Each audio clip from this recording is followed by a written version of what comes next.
kehidupan sebelumnya. Kita kalau pergi ke sana sekitar 16 jam dari Kairo ke Humaitharo itu naik bis. Itu nggak ada kehidupan, Pak. Kanan kiri itu gunung-gunung dari bebatuan khas di Arab.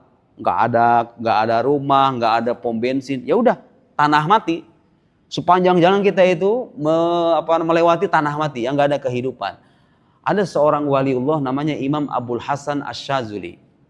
Imam Abul Hasan minta sama Allah dalam salah satu tarjamah atau biografi kehidupannya, beliau minta sama Allah, dikisahkan, minta sama Allah supaya diwafatkan di tempat yang tidak pernah terjadi perbuatan maksiat. Akhirnya singkat cerita, beliau ini mau berangkat haji sampai ke daerah namanya Humaitharo, nggak ada kehidupan di sana. Kan dia minta sama Allah supaya diwafatkan di tanah yang tidak pernah terjadi perbuatan maksiat. Artinya beliau berharap mati di tanah mati gitu loh, di tanah mati yang tidak pernah ada manusia. Subhanallah, Pak, dikabulkan sama Allah permintaannya, beliau diwafatkan di Humaitharo itu. Nggak ada kehidupan sebelumnya. Tidak ada kehidupan. Gimana mau ada kehidupan? Pasar nggak ada, kehidupan nggak ada. Saya juga bingung itu orang dapat air dari mana? Tanah tandus, diapit dengan gunung-gunung dari bebatuan. Tiba-tiba gara-gara beliau dimakamkan di Humaitharo ini, sekarang Bapak kalau pergi ke Mesir silahkan.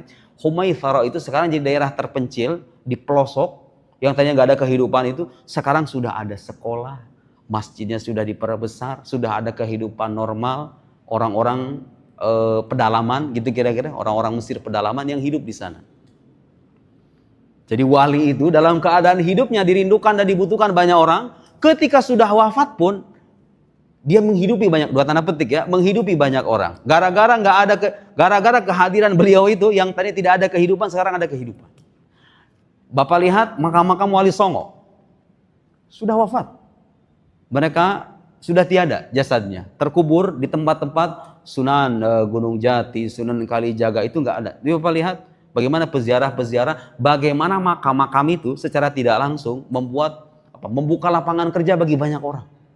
Di kami di Tangerang itu ada almarhum Abah Uci.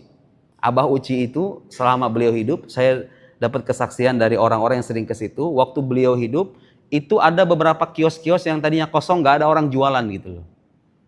Nah ketika beliau wafat, ternyata semakin rame. Orang yang jualan itu semakin berjibun. Ketika beliau wafat kan peziarah semakin bertambah. Akhirnya membuka lapangan pekerjaan.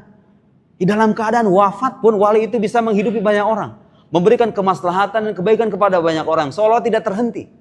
Sama Allah itu diabadikan jasa mereka itu. Didoakan oleh orang ribuan setiap hari. Membuka lapangan kerja kepada banyak orang. Itu para aulia.